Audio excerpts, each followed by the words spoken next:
ചിറ്റൂരിൽ കാണാതായ 6 വയസ്സുകാരൻ സുഹാന്റെ മൃതദേഹം കണ്ടെത്തി. വീടിന് സമീപമുള്ള കുളത്തിൽ നിന്നാണ് ഞായറാഴ്ച രാവിലെ മൃതദേഹം കണ്ടെത്തിയത്.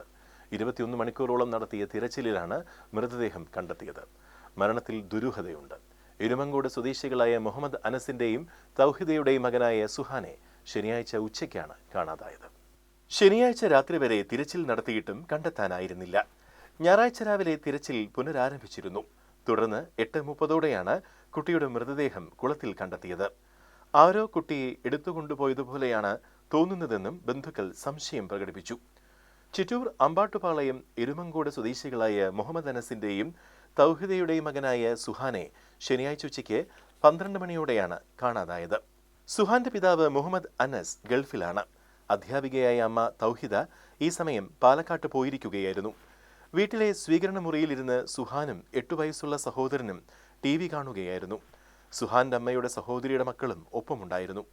ഈ സമയം മുത്തശ്ശി അടുക്കളയിൽ ജോലി ചെയ്യുകയായിരുന്നു. കുറച്ചു കഴിഞ്ഞ് സുഹാനെ കാണാതായപ്പോൾ അന്വേഷിച്ചെങ്കിലും കണ്ടില്ല. വഴക്കുകൂടിയതിനെ തുടർന്ന് പുറത്തിറങ്ങിപ്പോയതായി സഹോദരൻ പറഞ്ഞെന്ന് ബന്ധുക്കൾ പറയുന്നു. മുത്തശ്ശി സമീപത്തെ വീടുകളിലൊക്കെ അന്വേഷിച്ചെങ്കിലും കണ്ടെത്താനായില്ല. തുടർന്ന് നാട്ടുകാരുമായി ചേർന്ന് അന്വേഷിച്ചെങ്കിലും കണ്ടെത്താനാവാഞ്ഞതോടെ പോലീസിൽ പരാതി നൽകി. ചിറ്റൂർ പോലീസും ഡോഗ് സ്ക്വാഡും സമീപത്തെ പറമ്പുകളിലും അഗ്നിരക്ഷാസേനയുടെ നേതൃത്വത്തിൽ സമീപത്തെ കുളങ്ങളിലും തിരഞ്ഞെങ്കിലും കുട്ടിയെ കണ്ടെത്താനായിരുന്നില്ല.